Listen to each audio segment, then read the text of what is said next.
All right. Welcome to the Marketing Influence Podcast. I'm your host, Paula Kioki, CEO of Outward Media. And today we are joined by Dinesh Ravindran, a sales enablement and go-to-market leader with deep experience helping organizations improve buyer engagement and sales performance, something everybody's concerned about. We'll explore the resurgence of in-person events, which post-COVID seems to be blowing up, the evolving role of AI in sales and marketing, and how companies can better align to create stronger customer experiences and drive growth. Welcome, Dash. Thank you very much, Paula. Thanks for having me, and glad you called me. And the topics that you just narrated is fantastic. So, looking Yeah, forward to this we hope to conversation. learn stuff from you today. So, you spent years helping organizations improve how sales teams engage buyers and tell stories that resonate. For listeners who don't know your background, what drew you into the world of sales enablement, and what problems are you most passionate about solving today? This is a pretty good question. So, um, I'll give you like possibly two narratives, Okay. narratives. Uh, so, I'm a huge theater enthusiast. I'm a big time into writing scripts, doing background work, production work, a lot into theater. So, whenever in a theater, if you see, when a play falls flat, it's not about the actors forgot their lines or the seat was bad or the set was bad. It's about how the production was designed. It's about the director's vision, the writer's cleverness. They are built for themselves, not for the audience. Okay. The audience is always an afterthought. So similarly, in sales conversations, uh, some of the conversations that doesn't lead to the win has the same depth. The seller Okay. shows up, talks about the product, the roadmap, the awards, the structure, all of it, but not about the person who's sitting in front of them, their Mm, fears, their boss, their Tuesday, what is their life. So if you don't connect that, the audience connect with what the audience wants and what they're designed for, I think it'll fall flat. So that was the connecting bridge that kind of sales enablement brings to the table. And okay. back at Cognizant, when we were all together, we used to buy a lot of reports. We used to create a lot of reports, some Hmm. really good quality reports. And we used to buy from Gartners and Foresters on these Okay. insights as well. Yeah. And we'll be confused how to even give it to the audience, leave alone to the sales team. There was no mechanism. So that all of that pent up things kind of drew us into creating a platform called Paperflight that would truly solve this problem of building the narrative for the sales team that they can then take to the audience. That's the idea, and that was the entire kind of things that drew me into this world of sales enablement. Paula. Okay. Do you want to expand a little bit on how Paperflight does that? Sure, of course. So Paperflight, as a company, we have like three products. Mhm. Paperflight is a core product, and then we have Clever Story and Hey Sales. Okay. Hey Sales is a sales coaching arm. Clever Story is a content experience arm and or lead generation arm, and Paperflight is the enablement arm. So if you put them all together, it kind of takes care of the entire marketing funnel from the top of the funnel to the bottom of the funnel, Okay. helping sellers and marketers at every stage. Of For the the journey. marketers, Clever Hmm. Story is the platform that helps Hmm. capture the audience, the footfalls into leads and prospects.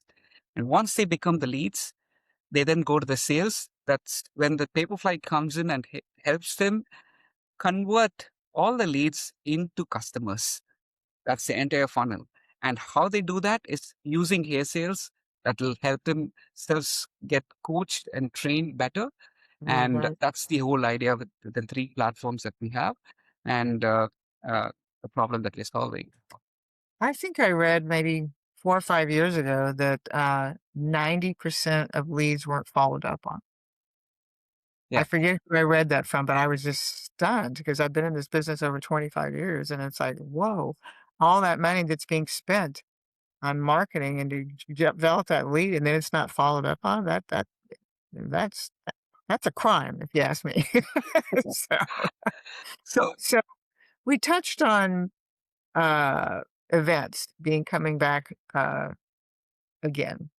So many companies that have events measure the success by obviously the booth traffic, how many scans they get to the badge or logo visibility.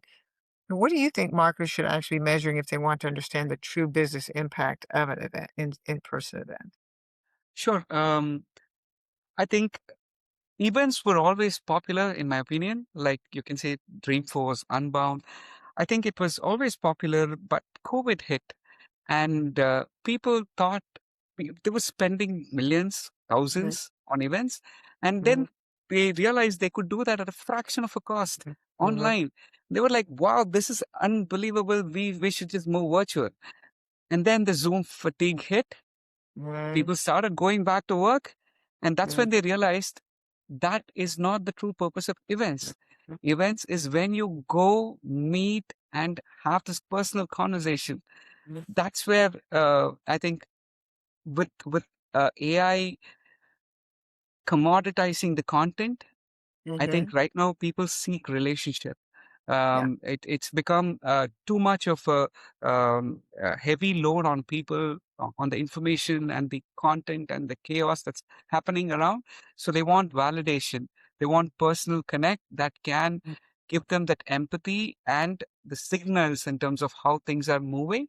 And I feel that's one of the main reasons for this resurgence of events. And I think it's here to stay, at least for the near term future. Do you think that is it more of a focus on a smaller event versus these? I mean, I can remember back in the day, I used to go to these events that have, 200,000 people rolling around, going to the booths and doing the scanning and all that. You think, are you seeing a trend more for smaller personalized events or both? So I think both are necessary, Paula. The large ones will give the scale, like say Mm, Unbound.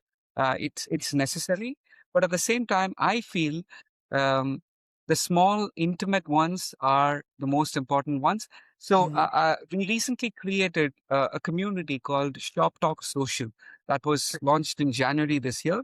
We've made it recurring. So Shop Talk Social Jan edition, Feb edition, March edition, April. So we have it every month, and every month it's rolling. So Jan edition was with on the product. Feb edition was on marketing. March edition we just made it like board games and the co-founders. April edition was brand in New York, and okay. May edition is design. So everything is theme based, and we wanted to make it very intimate so that people are able to come in for this personal connect. So I feel the community and building that Mm, intimate setup, I yeah. feel that's where near-term future lies, Hmm. according. And of course, large events are necessary, but they are for scale, Yeah. To your point, we had a client that's recognized worldwide. They went to little dinners, right? to private dinners to, as part of their event marketing to get people to understand their network and potentially, be on their network. So, and I think they did that for the whole year last year. Just Right. small little private dinners, which I thought was interesting. And, that's not inexpensive either to pull that off. So, but if it works, there you go, right? So, Uh, the only challenge some people do is uh, they make the buyers mandatory to sit through some of the presentations or some of the sellers. That's where I think it falls flat because they don't have the need. They just sit there for the sake of mhm, it. I feel mhm. it truly needs to have a purpose. Without that, Yes, it falls flat. yes. Yeah, that's kinda like the old days of like timeshare. Come sit and Right. listen to timeshare pitch, and then you get some free gift or something. So, I understand what you're saying. So I recently went to an event, Paula, in Boston. So what mhm, happened is they had like six tables, six round tables, and each round table had like some six people. So on the whole, it was like about 36, 35, 36 people. And each session was for 15 minutes. And then we discuss about that topic for another 20 minutes on the round table. We first get to introduce each other and get to discuss. And then the next session, we will switch to the next table. So you get to interact with almost everyone. And Mm-hmm. there are people whom you directly connect with. Amongst this 35 whom you get to speak to, you have this personal connect with at least 5 of them, which is extremely valuable, and it'll continue long after the event is down as well. So I feel those kind of events are the ones that people look out for without any Yeah, agenda. I think you answered my fourth question, which was, people are looking for authentic conversations, right? Right, And having those small, intimate, it's almost like speed meeting, but still, inv- uh, uh, inclusive enough and small enough, and it would seem you're having authentic conversation right. versus the massive event. So you answered that question already. So, Absolutely. well, It's about the stagecraft, right? Like memorable events are designed for the audience's transformation. It's like about not the brand's announcement. It's about like people forget whatever is talking. People forget the agenda. yes, It's about yeah, the conversation that yeah. goes a long way. And they take their little swag gift home, right? With T-shirts and whatever. So, That right, is a big thing. So when I started like working, I go to events to collect the swag. That was a big thing for me, right? right. So I remember years ago I was at one, and the guy wanted to know if I wanted the T-shirt. I said no. He goes, "I can tell you're serious. You're not collecting swag." So, anyway, um, so what are with on the vendor side, what are some of the biggest mistakes you think organizations make when trying to create engagement at conferences and trade shows? So I think it's a very common mistake. I think most people would agree with me. It's treating the booth as a stage for the company and not Mm-hmm. the attendee, right? Like you, Mm-hmm. anybody comes in, this is my product. This is what it does. The brochure. So there's a brochure. Yes, you Yeah. can always reach out to us. Here's our card. Nobody's gonna come back to you. Mhm. It needs to have that's a lot of white spaces, right? Like white spaces is Mhm. where the serendipity happens, like where you actually have a conversation.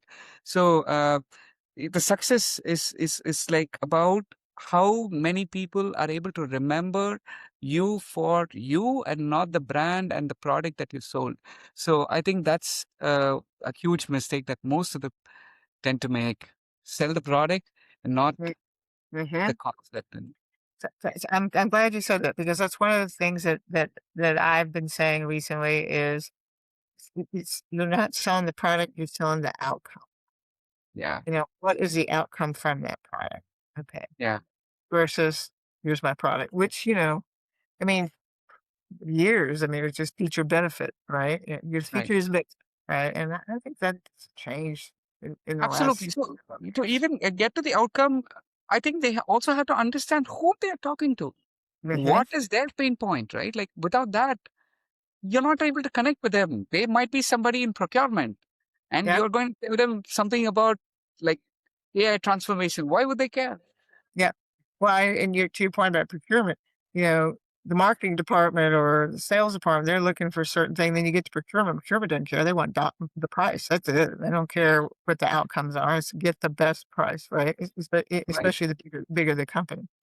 So, so one challenge with marketing, sales, and other platforms is that your own go-to-market strategy becomes a proof point for the product. Something we're talking about. How do you approach that with responsibility? Um, Sorry, can you repeat that question again, Paula? Yeah. So I think marketing and sales enablement, can hardly say that word, platform, is that your own go-to-market strategy becomes a proof point for the product.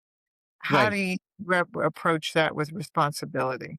Right. So what happens is we are our own customers. We are customer zero. So Paperflight's growth, we have over like 700 customers so far, and Nice. all of them operate on the playbook that we have sold. Wow. We drink our own champagne. Of course, Okay. that kind of builds the I like honest that. empathy for Champagne. our clients. So it also keeps our marketing honest, right? Like if a feature doesn't help our own sellers, Mhm. uh, we know about it before our customer does. So Okay. that becomes You have a the feedback starting loop. point. Of course, Yeah. Okay. Yeah. That makes sense. Yeah. So then, and you probably get feedback of what's working, what's not working, and what maybe even the customer's asking for. right? So you can iterative. Nice. Okay. Absolutely. So what does it actually mean to market sales enabled solutions successfully? Is it more about product features? We were just talking about that customer outcomes. We were just talking about that, or demonstrating behavioral change within sales teams. Now, we did not talk about behavioral change with sales teams. It's behavioral change. Okay. Unambiguously behavioral change. Features are table stakes. Uh, Outcomes are, the claims that we make. Uh, the changed seller behavior is the evidence. That's the proof point. So what we built is something called Runway Series. You can just YouTube it. Like you can just go to YouTube and type Runway Series Paperflight. That is a proof. It's got over 1 million views. Voice of our customers telling stories Mhm. how about how the product worked for them, Okay. and that gives us more conviction than any of the pages that we have in our website. So it kind of That's probably, aligns directly with the customer. that's probably the best validation you can get, right? Absolutely, Yeah. absolutely. Yeah. Anytime the customer raises their hand and says they're happy, right? We They- have that. They're they're an extension of the brand. So, Right. um, so buyers today have access to endless information before they ever speak to anybody, and we talk about this all the time on this podcast about the B2B specifically buyer is now about 72% millennials. Okay, and they're way different than baby boomers or Gen X. Okay. So Right. how has that changed the role of enablement in the buyer journey from your perspective? That's a very interesting question, Paula. So I love that question. So um, the buyers are definitely informed. Information is Yes. overloaded for them. It is right at their fingertips. They can get more information than what you can even tell them. So the Mhm. enablement's job is now flipped. So from informing the buyers to help them feel confident with what they already know, Okay. that's where the enablement comes in. The seller is now a, a trust layer. They are an editor, not an information source. They Mhm. validate the information that the seller or the buyer that they already know. So I feel that's where Okay. uh, enablement has to play a role. I like that validation of what they already know. I like that. I'm gonna remember that one. Okay. So in your experience, where do you most often see disconnects between, and I know they're there, marketing, sales, and customer success teams, and what can leaders do to bridge those gaps? So, being one of the founding directors at Paperflight, I've played a role in all the three Okay. functions. So, I feel the biggest disconnector is the narrative.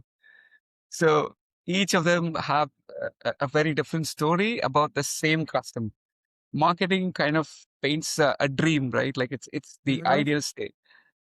Sales sell a deal, and customer success usually inherits the gap between what's a dream and what's a deal. They get the gap. So, being in these three functions, we always made sure that narrative stays strong. If your narrative is direct and if it's clean and if it's top down and if it's percolating across every stage and every function, I think the disconnect is fairly smoothened. Um, Yet it comes up. Every time there's a people change, every time there's a new customer, every time there is a new feature, it kind of creeps in, but it's a constant problem. You have to keep smoothing it out. yeah. So you can't just basically you're saying you just can't sit back and put it on autopilot. You know, No, it's a constant changing thing. absolutely. So many organizations invest heavily in technology. We all know that, but struggle with the adoption, and we hear it especially from our Fortune 2000 accounts. What are the key ingredients that drive successful adoption of sales enablement tools from your perspective? Um, this is a fantastic question, Paula. So Mhm. I feel you first have to assess what the organization is, and then look at whether a change should be top down. Sometimes, if it comes from the leadership, just use this. They'll be like, okay, fine, we'll do it. But some people are absolutely no. The leader might just be like a 10-year-old CEO, whereas a sales guy might be a 40-year-old veteran, and he'd be like, why do I have to listen to him? So Yeah. there are places where we face this plenty, and Mhm. there are there the approach should be like possibly peer driven. Like you tell the sales Yeah. team informs each other, and then they'll be like going around. Sometimes even that doesn't work. They'll be like, why should I listen to you? I do more deals than you do. Mhm. There possibly could be benefit driven. You talk about what is the outcome that the product can achieve. Then you shove Mhm. it down and tell them that this is exactly what you can get to do and get to achieve. That could be a way forward, right? So the adoption strategy must kind of match the organization size, its structure. It's not a playbook. Definitely not a playbook. You Mhm. cannot take it and do it as one size fits all. Yeah. It is different for different companies and different organizations. I think right now we have a kind of a clue or a cue based on the organization's shape, size, and form. We'll be able to define a tailor-made structure for them in terms of how they can go about it. But Mhm. what I feel is what I know for sure is adoption is a change management problem. It Okay. is it's change management problem wearing a kind of a software costume, right? Companies buy tools, but they budget zero for behavior. So I Yep. feel the budget should also be given for the behavioral change. Mhm. Yeah, that and, I understand what you're saying about, even if you get a peer to buy in, sometimes there's still the pushback. So and Yeah, people don't really like change. That's the problem. yeah, And absolutely. now we're living in a vastly elevated, uh, change situation environment. And now that we have put in the element of AI, I mean, AI is reshaping nearly every aspect of marketing and sales. And so how do you see AI influencing sales enablement over the next few years? Right.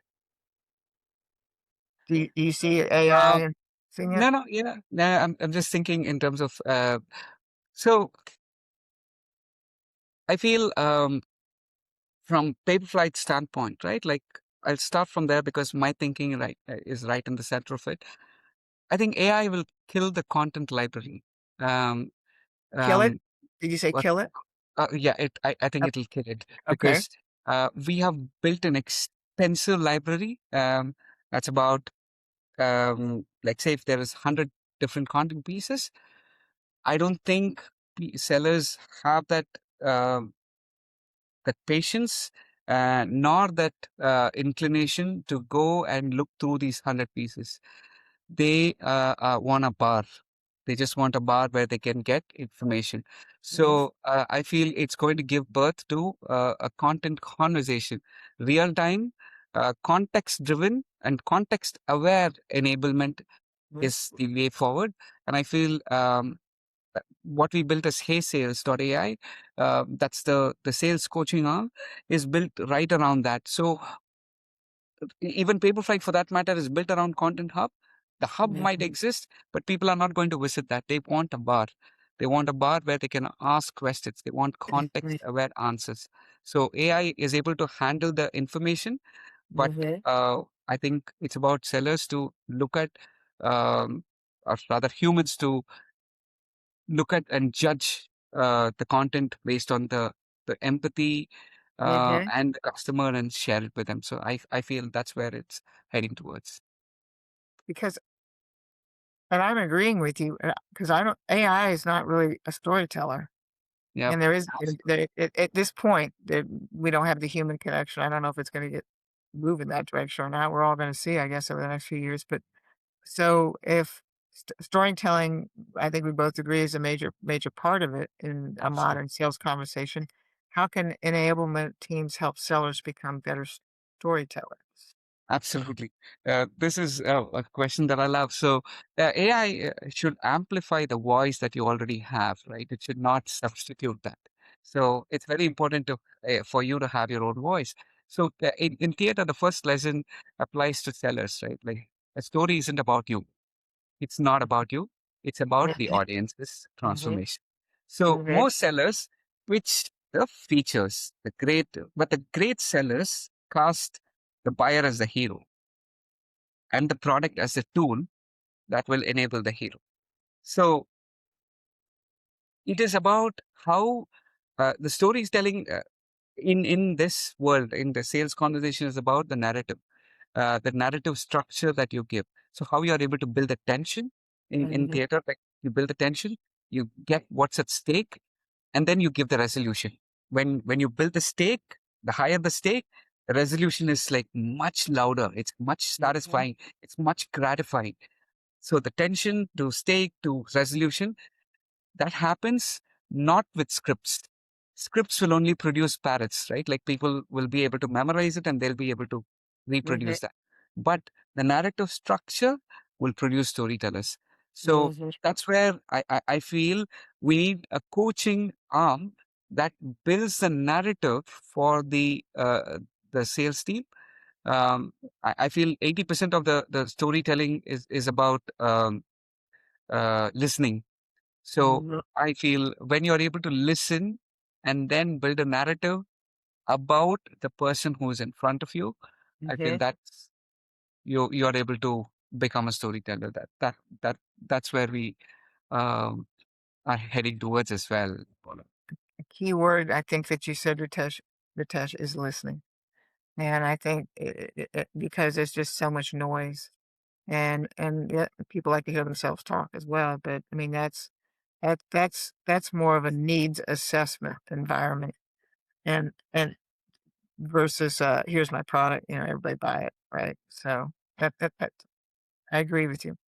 So if you could give one piece of advice to a CMO and one piece of advice to a head of sales about improving alignment, what would that be? And I see you already laughing on that one because that's a big one. That's a big one. No, I thought about this. Uh, a CMO possibly. I feel whatever the messaging that you're able to stitch is a hypothesis Mhm, until your seller says it out loud to a real buyer. Right? You can build hundreds of narratives around your website, around your mhm, content, around your figures, whatever that you build. It's hypothesis. mhm. So I would say to the CMO, go and sit in the sales calls for at Ah, least a quarter. ah, I Listen like to what the narrative has been given by the sales team to your buyers. That I think will give you more information I than think you might already have. I think that's excellent advice because the bigger the company, especially think about the Fortune 2000, the bigger the company, the CMO is not they're up in the tower, they're not on the front line, and I think that's excellent advice for them.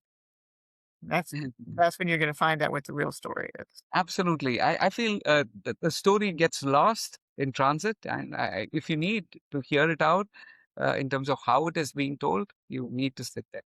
Mhm. I like that.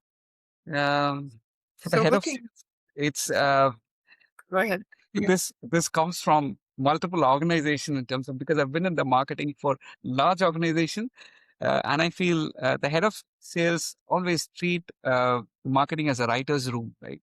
A printing press. Uh, so it should be like treated as a most collaborative effort where you bring them all the losses in terms of why you lost it, why Mhm, a certain deal was won, why a certain deal was lost, not just the complaints from the products, not just the complaints from the customers or the leads. It should be a mutually respectable, collaborative effort.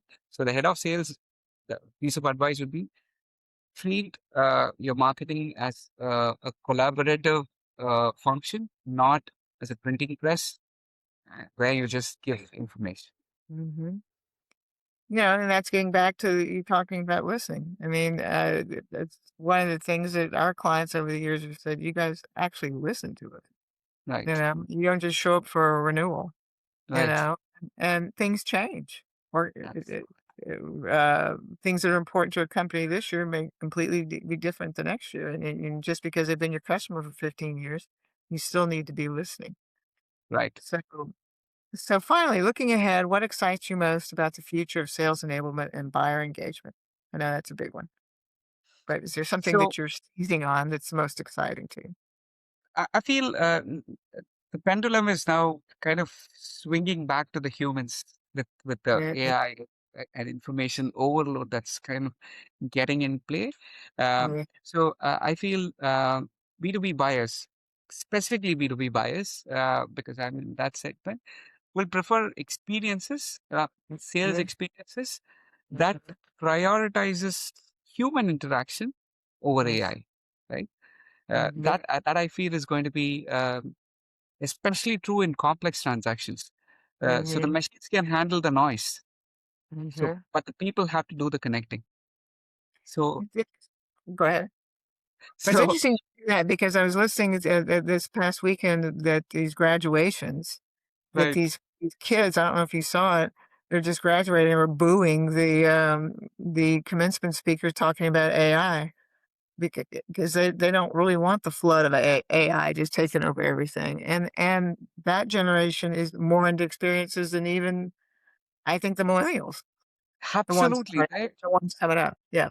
Yeah, I feel that's where I think the whole that is what is exciting me as well, because I feel the more AI is surging, the validation, the human part is also going to become stronger.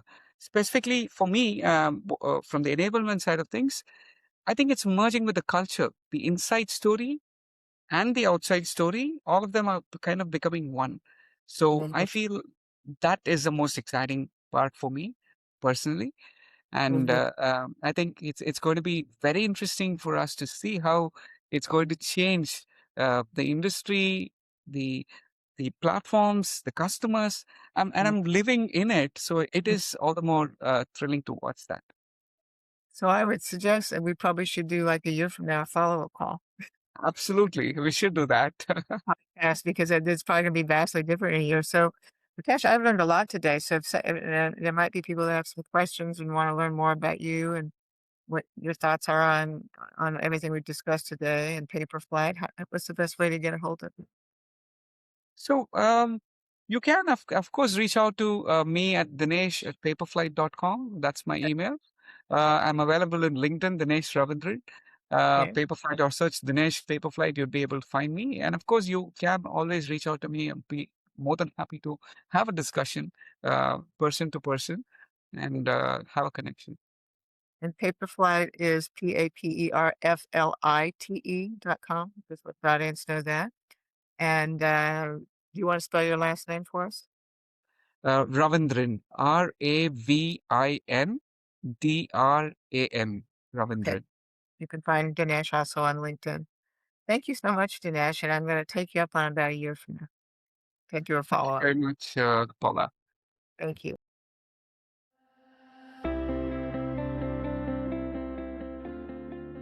That's it for today's episode of B2B Influence. If you picked up something new or found yourself rethinking your approach, take a second to subscribe, leave a quick comment, and share this episode with your network. And don't forget, once we hit 25,000 subscribers, one lucky listener will win a free customer analysis. Just subscribe and comment to enter. If you want to be a guest or know someone pushing the boundaries in B2B marketing, tap the link in the show notes to nominate or apply. And if you're ready to fuel smarter campaigns and more accurate targeting, check out what we're doing at OMI.